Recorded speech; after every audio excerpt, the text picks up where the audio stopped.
Ito yung 10 senyales. Makinig kayo, ha? Baka nangyayari sa katawan nyo, hindi nyo pinapansin. Pag naranasan mo to, ibig sabihin, kumuha ka na ng baso.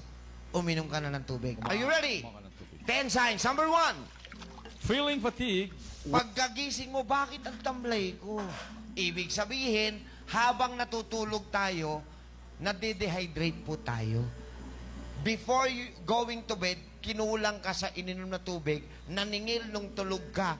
Kaya paggising mo, matamlay ka. Oh. Pagod na pagod ka. Yun pala That's one of the sign na kulang ka ng Wow. tubig yesterday. So, kailangan bawi ka ngayon. Kasi hindi na natin may babalik yung kahapon eh. So, pagbangon mo, uminom ka kagad ng 2 basong maligamgam na tubig. Number 2. Dry mouth. Yan, pag napapansin mo, ako nararamdaman ko na, tuyo na yung labi ko.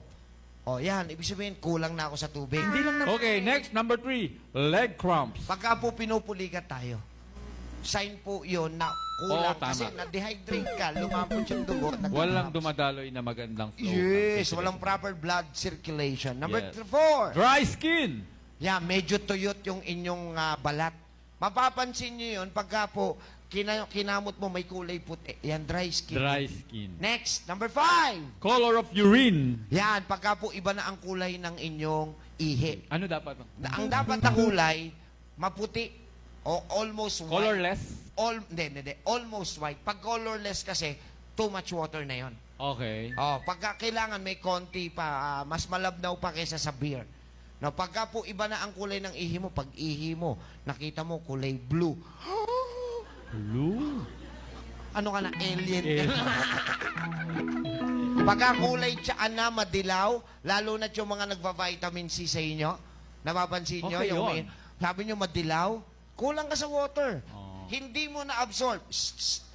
Umiinom ka ng multivitamins, umiinom ka ng supplements, umiinom ka ng vitamin C, at umihi ka na madilaw, walang na-absorb yung katawan mo. Iniihi mo yung vitamina mo. Oh. Ibig sabihin, kulang ka sa water intake, nagsusupplements ka nga, kulang ka naman sa water. Walang nagtutunaw. Naintindihan nyo, right? Number Too 6. much hunger. Yan. Pagka ikaw ay gugutumin, mabilis Mabilis ka magutom. magutom. Ibig sabihin, kulang ka sa liquid. Liquid intake. Dehydrated ka. Mm. Yung iba kakakain lang.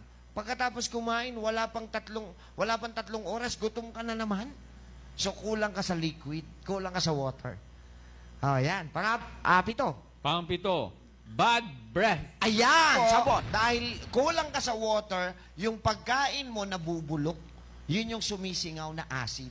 Kaya bad breath. Okay, number 9. Dizziness. Ano? Dizziness. Ayan, yan yung siguro na panood nyo sa isa sa pinaka nag-viral ko na video.